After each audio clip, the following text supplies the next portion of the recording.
Cousin സിസ്റ്ററുടെ കല്യാണത്തിന് പോയിട്ടുള്ള ഒരു കുഞ്ഞ് വ്ളോഗാണ് കേട്ടോ കാണിച്ചു തരാൻ വേണ്ടി പോണത്. 9 വർഷങ്ങൾക്ക് മുമ്പ് എൻ്റെ കല്യാണം കഴിഞ്ഞത് 9 വർഷങ്ങൾക്ക് മുമ്പാണ് കേട്ടോ. അന്നെന്ന് വെച്ചാൽ ഇങ്ങനെ ഹൽദിയോ ഫങ്ഷനോ കാര്യങ്ങളോ ഒന്നും തന്നെ ഇല്ല. സേവ് ദ ഡേറ്റ് പോലും ഇല്ല അല്ലേ. പണ്ടൊക്കെ എങ്ങനെയാണെന്ന് വെച്ചാൽ നമ്മൾ എൻഗേജ്മെൻറ്റിന് പോയി കഴിഞ്ഞാൽ എൻഗേജ്മെൻറ്റ് നടത്തുമല്ലോ, അപ്പോൾ അതിന്ന് നമ്മൾ ഫോട്ടോ എടുക്കുന്നതാണ് സേവ് ദ ഡേറ്റ് ആയിട്ട്. സേവ് ദ ഡേറ്റ് കൂടെ ഇല്ല എന്നാണ് എനിക്ക് തോന്നണത്. അതായത് നമ്മൾ പോകുന്ന വണ്ടിയിൽ കാറിൽ ജസ്റ്റ് എൻഗേജ്മെൻറ്റിൻ്റെ ഫോട്ടോ ഒട്ടിച്ച് വയ്ക്കും. പക്ഷേ ഇന്ന് കാലം മാറി, ടോട്ടലി എല്ലാം മാറിയില്ലേ. ഇന്നത്തെ കാലത്ത് ഹൽദി ഉണ്ട്, അതേപോലെ തന്നെ പ്രീ വെഡ്ഡിങ് ഷൂട്ട് ഉണ്ട്, കല്യാണത്തിന് മുമ്പുള്ള റീൽസും സേവ് ദ ഡേറ്റും, അങ്ങനെ കുറേ എന്താ പറയുക മാറ്റങ്ങൾ വന്നു തുടങ്ങിയില്ലേ. അപ്പോൾ ശരിക്കും പറഞ്ഞാൽ ഇതൊക്കെ കാണുമ്പോൾ എനിക്ക് കൊതിയാവുന്നുണ്ട് കേട്ടോ. അപ്പോൾ ഞാൻ ഹസ്ബൻഡിനോട് പറയാറുണ്ട് നമുക്കൊരു റീൽസ് പോലെ എന്തെങ്കിലുമൊക്കെ. കാരണം ഞങ്ങൾ കല്യാണം കഴിഞ്ഞിട്ടും പണ്ടൊക്കെ കല്യാണം കഴിഞ്ഞിട്ട് ഔട്ട്ഡോർ ഷൂട്ടാണല്ലോ പോകുന്നത് ചെക്കനും പെണ്ണും കൂടിയിട്ട്. പക്ഷേ ഇപ്പം അങ്ങനെയല്ല, അതിന് മുൻപേ വീഡിയോ ഫോട്ടോ റീൽസൊക്കെ എടുക്കാറുണ്ട്. ഞങ്ങളാണെന്ന് വെച്ചാൽ കല്യാണം കഴിഞ്ഞിട്ട് പോലും ഔട്ട്ഡോർ ഷൂട്ട് ഒന്നും തന്നെ ചെയ്തിട്ടില്ല. അപ്പോൾ ഞാൻ ആളോട് പറയാറുണ്ട് നമുക്കൊരു റീൽസ് പോലെ സേവ് ദ ഡേറ്റ് പോലെ നമ്മൾ കല്യാണം കഴിഞ്ഞിട്ട് ഒരു സേവ് ദ ഡേറ്റ് റീൽസൊക്കെ ചെയ്താലോ എന്നുള്ളത് ഞാൻ ആളോട് പറയാറുണ്ട് കേട്ടോ. കഴിഞ്ഞ തവണ ലീവിന് വന്ന സമയത്ത് പ്ലാൻ ചെയ്തതായിരുന്നു നമുക്കൊരു സേവ് ദ ഡേറ്റ് പോലെ കുട്ടിയായിട്ടുള്ള ഒരു കുഞ്ഞ് റീല് നമുക്ക് ചെയ്യാമെന്നുള്ളത്. പക്ഷേ എന്തോ തിരക്ക് കാരണം അത് അങ്ങോട്ട് ചെയ്യാൻ പറ്റിയില്ല. ഇനിയും ഞാൻ വെയിറ്റിംഗ് ആണ് കേട്ടോ. ഇങ്ങനെ ഒരു റീല് ഞാനും എൻ്റെ ഹസ്ബൻഡും കൂടിയിട്ടുള്ളൊരു റീല്, അതേപോലെ തന്നെ അതിൽ എൻ്റെ മോനെയും കൂടി ഉൾപ്പെടുത്തിയിട്ടുള്ള അങ്ങനെയൊക്കെ ഞാൻ പ്ലാൻ ചെയ്ത് വെച്ചിട്ടുണ്ട്. എനിക്കറിയില്ല കേട്ടോ അതൊക്കെ നടക്കുമോ എന്നുള്ളത്.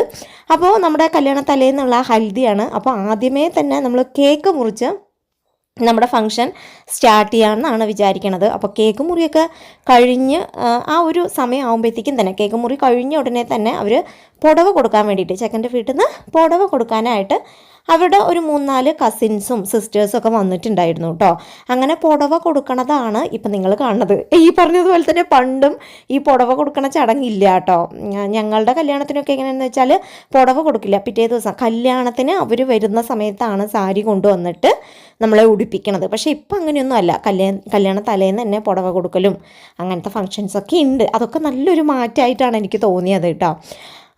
അങ്ങനെ പുടവ കൊടുത്ത് അവർ പോയ പാടെ പിന്നെ കളിയും ബഹളവും പാട്ടും ഒന്നും പറയേണ്ട ഒരു രക്ഷയില്ലാത്തൊരു വൈബായിരുന്നു കേട്ടോ.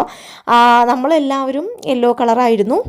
പെണ്ണ് ഒരു വെറൈറ്റിക്ക് വേണ്ടിയിട്ട് വൈറ്റ് കളർ ഡ്രസ്സായിരുന്നു കേട്ടോ ഇട്ടിട്ടുണ്ടായിരുന്നത്. അപ്പോൾ ആ മഞ്ഞ കളർ ടീഷർട്ട് എൻ്റെ മോനാണ്, നെയ്തുക്കുട്ടനാണ് കേട്ടോ. അപ്പം അവൻ ഫുൾ വൈബ് അടിച്ച് നിൽക്കുകയാണേ. ഓരോ പാട്ടുകളും വെച്ചിട്ടുണ്ട്. പക്ഷേ നമുക്ക് പാട്ടൊന്നും ഇതിൽ കൊടുക്കാൻ പറ്റില്ല. എല്ലാവർക്കും അറിയാമല്ലോ കോപ്പി റൈറ്റ് ക്ലെയിം വരുന്നത് കൊണ്ട് ഞാനിതിൽ പാട്ടൊന്നും ഇൻക്ലൂഡ് ചെയ്തിട്ടില്ല. ഫുൾ അടിച്ച് പൊളി വൈബായിരുന്നു കേട്ടോ. ആദ്യം പൊടി പിള്ളേരുടെ ഡാൻസ് ആയിരുന്നു കേട്ടോ. ഫുൾ കുട്ടികൾ നല്ല അടിച്ച് പൊളി ഡാൻസ് ആയിരുന്നു. അവർക്കറിയുന്ന രീതിയിലുള്ള ഡാൻസുകൾ അവർ കളിച്ചു. ഒപ്പം തന്നെ വലിയ ആൾക്കാരുടെ അരങ്ങേറ്റമായി. പിന്നെ എല്ലാവരും പെണ്ണിൻ്റെ ഫ്രണ്ട്സും നമ്മളും ഒക്കെ ചേർന്ന് ഭയങ്കര വൈബായിരുന്നു. ഭയങ്കര ഡാൻസിങ്ങും കാര്യങ്ങളൊക്കെ ആയിരുന്നു കേട്ടോ. ശരിക്കും പറഞ്ഞാൽ ഇതൊക്കെ ഒരു എന്താ പറയുക, നമുക്ക് നമ്മുടെ ജീവിതത്തിൽ തന്നെ ഒരു തവണ കിട്ടുന്ന ഒരു ഭാഗ്യമാണ് അല്ലേ നമ്മുടെ കല്യാണവും അതേപോലെ തന്നെ നമ്മുടെ ഇങ്ങനെ ഹൽദി ഫങ്ഷൻസൊക്കെ. നമുക്ക് എപ്പോഴും ഇന്ന് ചെയ്തില്ല നാളെ ചെയ്യാമെന്ന് പറഞ്ഞ് മാറ്റി വെക്കാൻ പറ്റില്ല. കല്യാണവും നമ്മുടെ ജീവിതത്തിൽ വളരെ ഇമ്പോർട്ടൻ്റ് ആയിട്ടുള്ള ഒരു പാർട്ടാണ് നമ്മുടെ ഈ ഒരു മാരേജ്. അപ്പോൾ അതിനോടനുബന്ധിച്ചിട്ടുള്ള ഇങ്ങനെയുള്ള ഫങ്ഷൻസൊക്കെ ചെയ്യുന്നത് വളരെ വളരെ വളരെ നല്ലതാണെന്നാണ് എനിക്ക് തോന്നിയിട്ടുള്ളത്. കാരണം നമുക്ക് എപ്പോഴും ഓർമ്മിച്ച് വെക്കാനും കാണാനും ഉള്ളൊരു രസം. നമ്മൾ എത്ര വർഷങ്ങൾ കഴിഞ്ഞാലും നമ്മൾ പ്രായമായാലും ഈ ഒരു മെമ്മറി നമ്മുടെ മൈൻഡിൽ നിന്ന് പോവുകയില്ല. അത് അത്രയും വിലപ്പെട്ടതാണല്ലേ നമ്മുടെ കല്യാണം എന്ന് പറയണത്.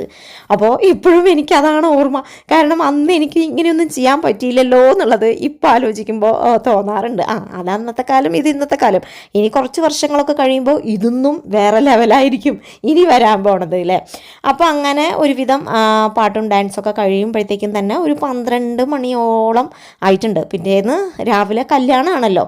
അപ്പോൾ ഇനിയും വൈകി കഴിഞ്ഞാൽ നമ്മുടെ മോന്തയൊക്കെ കാണാൻ വേണ്ടിയിട്ട് നല്ല വീർത്തിരിക്കും, ഉറക്കമില്ലാതെ ഭയങ്കര ക്ഷീണമായിരിക്കുമല്ലോ എന്നോർത്ത് ഒരു 12 മണിയൊക്കെ ആകുമ്പോഴത്തേക്കും തന്നെ പിന്നെ തിരിഞ്ഞ് വീട്ടിലോട്ട് വന്നു കേട്ടോ. ക്യാമറാമാൻ ഉണ്ടായിരുന്നു, നല്ല ഫോട്ടോഷൂട്ടും കാര്യങ്ങളൊക്കെ നടത്തിയിട്ടോ. അങ്ങനെ നമ്മൾ വീട്ടിലോട്ട് പോയി. ഇത് നെക്സ്റ്റ് ഡേ മോർണിംഗ് ആണ് കേട്ടോ. അതായത് സാറ്റർഡേ രാത്രിയായിരുന്നു ഹൽദി, ഞായറാഴ്ച രാവിലെ സൺഡേ രാവിലെ കല്യാണം. മേക്കപ്പൊക്കെ കഴിഞ്ഞ് നമ്മൾ മണ്ഡപത്തിലോട്ട് പോകുന്ന സമയമാണ് കേട്ടോ. ഇതാണ് എൻ്റെ സാരി. കല്യാണത്തിന് ഞാൻ ഉടുത്തിരുന്ന സാരിയാണ്. എങ്ങനെയുണ്ട് എന്നുള്ളത് പറയണം കേട്ടോ. അങ്ങനെ നമ്മൾ രണ്ടുപേരും കല്യാണത്തിന് മുമ്പ് മേക്കപ്പൊക്കെ കഴിഞ്ഞ് ഞാനും കല്യാണ പെണ്ണും കൂടിയിട്ട്, എൻ്റെ സിസ്റ്ററാണ്, ഞങ്ങൾ രണ്ടുപേരും കൂടിയിട്ട് ഫോട്ടോസൊക്കെ കുറേ ഫോട്ടോസ് അങ്ങോട്ടും ഇങ്ങോട്ടും നിന്ന് എടുക്കുകയൊക്കെ ചെയ്തു. അപ്പോഴത്തേക്കും തന്നെ സമയം വൈകി കേട്ടോ. കറക്റ്റ് ചെക്കൻ്റെ വണ്ടി നമ്മുടെ മണ്ഡപത്തിൽ എത്തിയിട്ടാണ് കറക്റ്റ് ആ ഒരു സമയത്ത് നമ്മളും അവിടെ എത്തണത് കേട്ടോ. എന്നിട്ട് ഞങ്ങൾ എങ്ങനെയൊക്കെയോ കാർന്ന് പതുക്കെ ഇറങ്ങി ബാക്ക് സൈഡിൽ കൂടെ കൊണ്ടുപോയതും താലികെട്ടലും കറക്റ്റായിരുന്നു. ഞങ്ങൾ പോയി എൻട്രി ചെയ്തു. അപ്പോഴത്തേക്കും തന്നെ മുഹൂർത്തത്തിൻ്റെ സമയമായിട്ടുണ്ടായിരുന്നു. നേരെ മണ്ഡപത്തിൽ കയറി താലി കെട്ടണ ഒരു ചടങ്ങാണ് ഇപ്പം നിങ്ങൾ കാണുന്നത് കേട്ടോ. അപ്പോൾ ഇതാണ് ചെക്കൻ. അപ്പോൾ ചെക്കൻ്റെയും പെണ്ണിൻ്റെയും ഫോട്ടോസൊക്കെ ഞാൻ കാണിച്ചു തരാം കേട്ടോ.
അപ്പോൾ ഇതാണ് നമ്മുടെ കല്യാണ പെണ്ണും ചെക്കനും കേട്ടോ.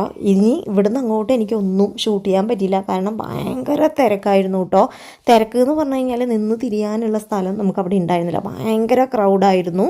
അതേപോലെ തന്നെ അപ്പോഴത്തേക്കും ഇറങ്ങാനുള്ള സമയമായി. ഇറങ്ങുമ്പോഴത്തേക്കും തന്നെ കരച്ചിലും പിഴിച്ചിലും ബഹളവും ഒക്കെ ആയിരുന്നു.